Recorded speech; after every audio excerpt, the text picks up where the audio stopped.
You came back to the club, back to the SWPL for this interim spell. Did it take much convincing for you to come? Not at all, really.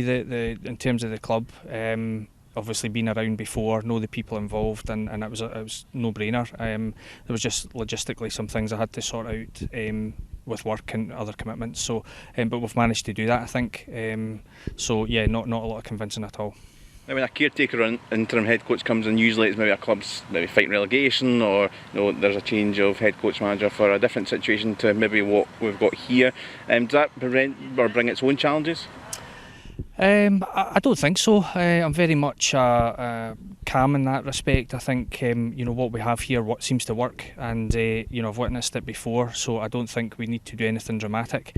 It's just a case of maintaining what we have. I'll deliver things certainly a little bit different, but I've worked with Scott, as you know, and I don't think we're that different in terms of our beliefs on how we should play football. So in that regard, I think it'll be not an awful lot of dramatic changes required here.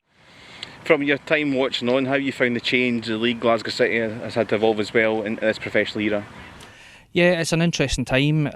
I think that it's made the standard of football a bit better. I think the competitiveness of the league at the higher end, certainly going down to the last few weeks of the season.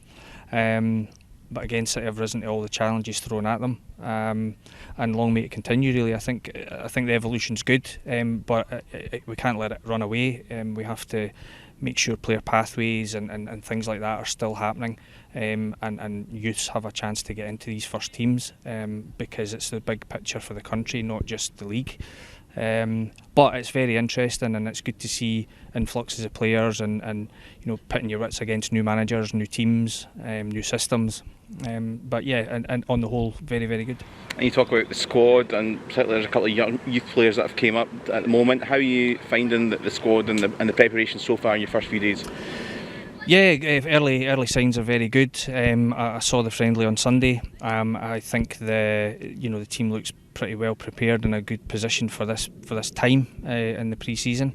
Wee bit of work to do yet. More miles in the girls' legs, unfortunately for them. But no, everything looks good. The squad looks settled. There's still one or two to arrive, and the youngsters topping that up as well. I thought they acquitted themselves really, really well, and obviously, people that know me and have been around the game for a bit will know that I'll give these players a chance just as much as Scott. I think they've a plan's been put in place for them. I'm not going to change that. They're going to keep training with us, and they'll periodically play in the matches. How are you finding this COVID era football with testing and the like?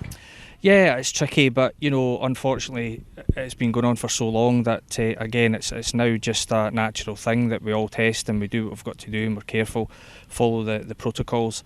So yeah, everyone's adapted well, and we're just getting on with it. A couple of weeks or so until the start of the campaign with the League Cup and the Champions League. Games come thick and fast. With this group stage, is it quite a good way to kind of settle into the season? Arguably, I think that you could make a case for that. It might give us a kind of extension on using the squad, which I know Scott had to do last year with the heavy fixture load.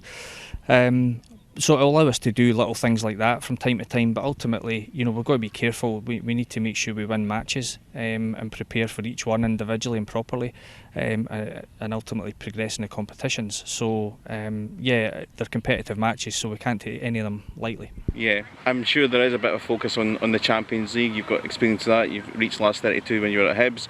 A bit different in this format. What do you make of the format? Because particularly this first round, it's not exactly like the group stage. You can lose and be out. Yeah, it's tricky because it's instant knockout. But other than that, I'm still looking for someone to explain it to me, Callum.